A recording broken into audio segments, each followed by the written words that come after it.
Oila bizda yangicha yo'nalish animatsiya. Bu yo'nalishda boshqa davrlardagi, davlatlardagi har xil kasb egalari hayotida yashab ko'rish imkoniyatiga ega bo'lasiz. Bugun siz yapon kamikadzesi o'rnidasiz. Bilasiz, kamikadzelar o'z joniga qasd qiluvchilar. Loyiha rivojlanishda to'xtab qolmasligi uchun xohlagan summani donat qilishingiz mumkin. Donat silkasi kommentariyada. 1944-yil. Siz Yaponiyaning Akayama shahrida 18 yoshdasiz. Siz otangizning kichik qishloq do'konida sotiladigan yog'ochdan yasalgan taroqlarni tartibga keltiryapsiz. Havoda yog'och qirindilarining hidi tarqalgan. Orqangizda otangiz yog'och bo'lagini pichoq bilan o'yib shakl beryapti. O'ymakorlik ustaxonangizda doimiy yog'och ovozlari eshitilib turadi. Oddiy hayot yozning issiq kunlari. Shu payt eshik taqillaydi. Siz mijoz kelganda bo'ylab, "Keling, hurmatli mijoz" deb aytasiz. Ammo eshik oldidagi oddiy mijoz emas. Yaltirab turgan qora etiklar, harbiy forma va sovuq yuzini ko'rib biroz qo'rquvga tushasiz. Bu imperator dengiz flotining askar yo'llash ofitseri va u otangiz uchun emas, aynan siz uchun kelgan. Ofitser stol ustiga 3 ta qog'oz qo'yadi. Bu qog'ozlar xuddi o'lim xabari yozilgan hujjatlarga o'xshaydi. Shu payt otangiz ishlashni to'xtatadi. U ham qattiq qo'rquvda. Ofitser sekin ovozda shunday deydi: "Qog'ozlardan birini tanlang." Birinchi qog'ozda shunday yozilgan: "Men imperator uchun o'lishga jonim bilan tayyorman." Ikkinchisida "Men imperator uchun o'lishga ko'ngilliman." Uchinchisi esa "Men imperator uchun o'lishga ko'ngilli emasman." Bu go'yo tanlovga o'xshaydi, lekin aslida bu tanlov emas. Chunki sizning ismingiz uchala qog'ozda ham yozilgan. Siz qaysi birini tanlagan taqdiringizda ham bu odamlarga o'qib eshittiriladi. Agar siz 3-variantni tanlasangiz, bu oilangiz nomiga qo'rqoqlik tamg'asini qo'yish bilan barobar. Siz qalamni qo'lingizga olganingizda qo'llaringiz titray boshlaydi. Go'yo qo'lingizda qalam emas, qurol bor. Biroz oldin ustaxonadagi sizning yaxshi kayfiyatingiz dafn marosimini eslatadigan darajada tushib ketadi. Siz imzo qo'yganingizdan ular shunday deydi: "Tabriklaymiz. Siz Yaponiyaning maxsus hujum kuchlariga qo'shildingiz." Urush davrida bu "tabriklaymiz, sizni o'lim uchun hujjatga imzo chekdingiz" deganday gap aslida. 3 kundan keyin sizning parvoz mashg'ulotlaringiz boshlanadi. Bu bazada yagona yaxshi o'rgatilmaydigan narsa bu qo'nish. Qo'nish? Nega? Chunki siz kamikadzesiz. Baribir to'g'ri qo'nish sizga kerak bo'lmaydi. Kapitan Watanabe buni sovuq tabassum bilan tushuntiradi. Bu hafta uchishni o'rganasiz. Keyingi hafta navigatsiya. Undan keyingi haftada esa harakatlanayotgan nishonlarni urishni o'rganasiz. Qo'nish nima o'zi? Siz aslida uchuvchi emassiz. Siz raketasiz. Faqat portlash uchun tayyorlanayotgan raketa. Amerikalik uchuvchilar jangga kirishdan oldin taxminan 240 soat mashg'ulot o'tishadi. Siz esa atiga 40 soat mashg'ulot olasiz. Bu xuddi rulni burishni o'rgansam bo'ldi deb mashinaga o'tirganday gap. Sizning mashg'ulotlaringiz juda og'ir. Asosan kema rasmlariga qarab nishonga olishni o'rganasiz. Instruktor buni juda oddiy qilib tushuntiradi. Agar kema aviatsiyaga tegishli bo'lsa, siz parvoz palubasini urishingiz kerak. Shu yerga zarba berish eng katta zarar beradi. Agar kichik tez harakatlanadigan jang kemasi bo'lsa, o'rtasiga o'ring. Shu orqali buyruq markazi yo'q qilinadi. Boya aytganimdek, siz hali 18 yoshdasiz. Lekin sizni portlash uchun tayyorlanayotgan raketa sifatida tayyorlashmoqda. Bu juda kuchli psixologik bosim albatta. Siz har bir taomlanayotganingizda o'lim haqida o'ylaysiz.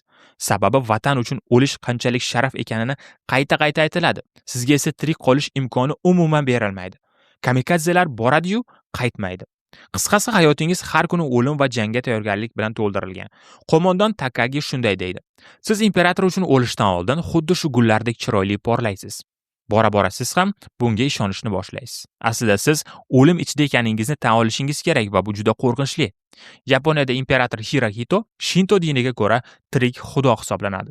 Bu shunchaki ramziy gap emas, qanchalik kulgili ko'rinmasin, u haqiqatan ham yuradigan, gapiradigan, hatto ko'zoynak taqadigan xudo edi. Albatta ularning tilida. Siz esa unga sajda qilishingiz va o'lishingiz kerak. Imperiya o'zini juda kuchli ko'rsatadi, lekin uni saqlab qolish uchun o'smirlar o'zlarini portlatishga tayyor bo'lishi shart. Agar siz chuqurroq o'ylaydigan odam bo'lmasangiz, bu mantiqan sizga to'g'ri ko'rinadi.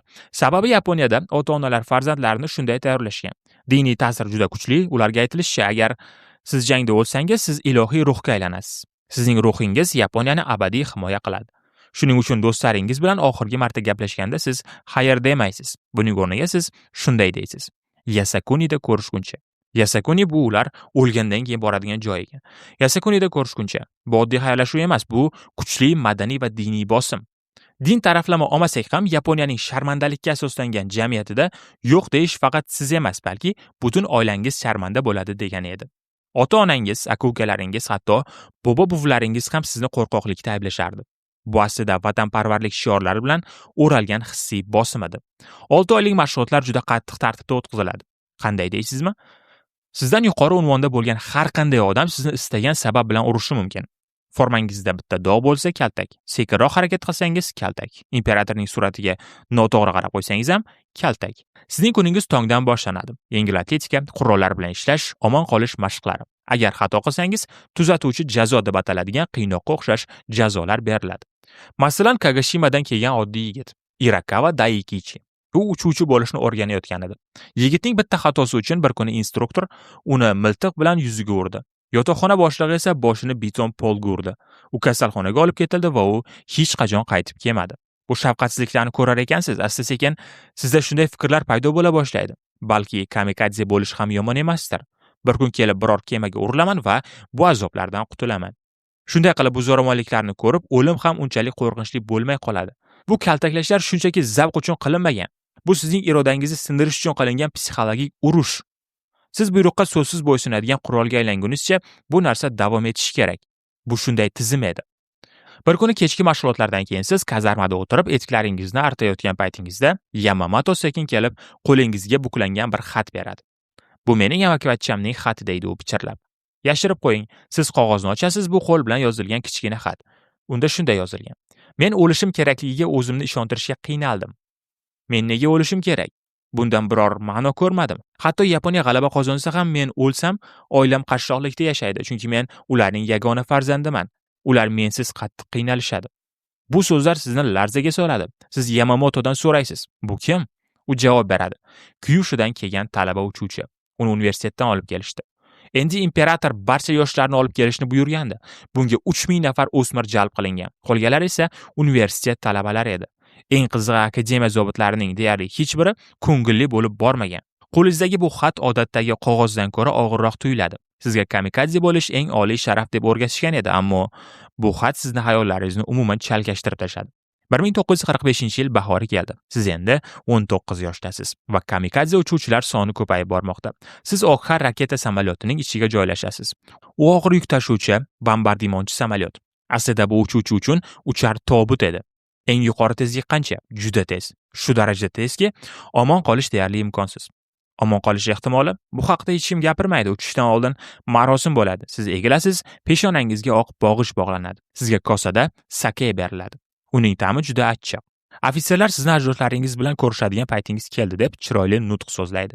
Yurib borar ekansiz, mexaniklar sizga ta'zim qiladi. Bu hurmatdanmi yoki ular sizni boshqa hech qachon ko'rmasligini bilganlari uchunmi? Buni bilish qiyin. Bombardimonchi samolyot osmonga ko'tariladi. Siz o'z joyingizda uni qorin qismidasiz. Dvigatellar og'ir yukdan zo'riqib ishlaydi. Siz esa samolyotning kichkina kabinasida tiqilib o'tiribsiz. Atrofingizda butun shahar blokini vayron qila oladigan portlovchi moddalar bor. 30 daqiqa davomida siz faqat okean uzra uchasiz. Xayollar og'ushdagi raketa sifatida. Pastda Tinch okeani, moviy va sovuq. Siz ancha yurib qo'ygan bo'lsangiz ham hali kema, ya'ni sizning nishoningiz ko'rinmaydi. Keyin ratsiyadan ovoz keladi. Biz nishon hududiga yaqinlashyapmiz. Tayyorlaning. To'satdan kuchli titrash bo'ladi va siz ozod bo'lasiz. Bombardimonchi sizni osmondan yolg'iz qoldirib, o'zi uzoqlashadi. Siz raketa tugmasini bosasiz, tezlik birdan oshadi. Bir necha soniya ichida soatiga 1000 kilometrga yaqin tezlikda uchyapsiz.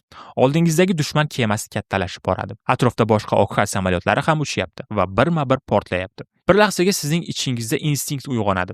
Yuqoriga ko'taril, bu yerdan qoch, yashashni tanla. Lekin qochishning iloji yo'q. Sizning samolyotingizda qo'nish moslamasi yo'q. Unga quyilgan yoqilg'i faqat borishga yetadi, qaytishga emas. Bu samolyot qaytish uchun yaratilmagan. Shu payt barcha o'rgatilgan narsalarni o'ylaysiz. Oilangizni uyaltirmaslik, ibodatxonadagi qayta tirilish va'dasi, gilos gullari kabi chiroyli qisqa umr haqidagi hikoyalar.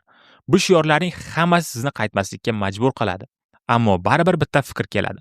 Bu ahmoqlik-ku. Siz onangizni o'ylaysiz. Balki u hozir sizning suratingizga qarab turgandir. U o'g'lining okean tubida yo'q bo'lib ketishiga bir necha soniya qolganini bilmaydi. Siz otangizning do'koni haqida o'ylaysiz. Siz hech qachon qaytib ochmaydigan do'kon. Siz yashamaydigan hayot haqida o'ylaysiz. Hech qachon tug'ilmaydigan bolalaringiz haqida o'ylaysiz. Oldingizda kema palubasi kattalashib boradi va siz urilasiz. Dengizchilar har tomonga yugurmoqda. Ba'zilar suvga sakraydi, ba'zilar joyida qotib qolgan. Kimdir radioda kimgadir gapiryapti. Ammo endi bu dunyoda siz yo'qsiz. Bitta oppoq chaqnash va siz yo'q bo'lib ketasiz. O'sha bir lahza ichida butun hayot ko'zingizni oldidan o'tgan. Bu qahramonlik emasdi, bu isrof edi. Bir inson hayotining isrofi. Shundan keyin sizning ismingiz ham ro'yxatga qo'shiladi. Yasukuni ibodatxonasining ro'yxatiga. Oilangizga esa rasmiy ta'ziya xati yuboriladi. Harbiy hisobotlarda sizning o'limingiz oddiy bir jumla bilan yoziladi. Muvaffaqiyatli kamikadze hujumlaridan biri. Siz minglab shunday uchuvchilardan faqat bittasiga aylanasiz. Bir vaqtlar qishlog'iga qaytib, kichkina do'kon ochishni orzu qilgan 18 yoshli bola esa endi yo'q. Urush esa darhol tugamaydi. Yaponiya taslim bo'lishdan oldin yana 9 oy davom etadi. Kamikadze dasturi taxminan 3800 nafar yapon uchuvchisining o'limiga sabab bo'ldi. Ularning ko'pchiligi deyarli tayyorgarliksiz chaqirilgan yoshlar edi. Kamikadze hujumlari 47 ta ittifoqchi kemani cho'ktirdi.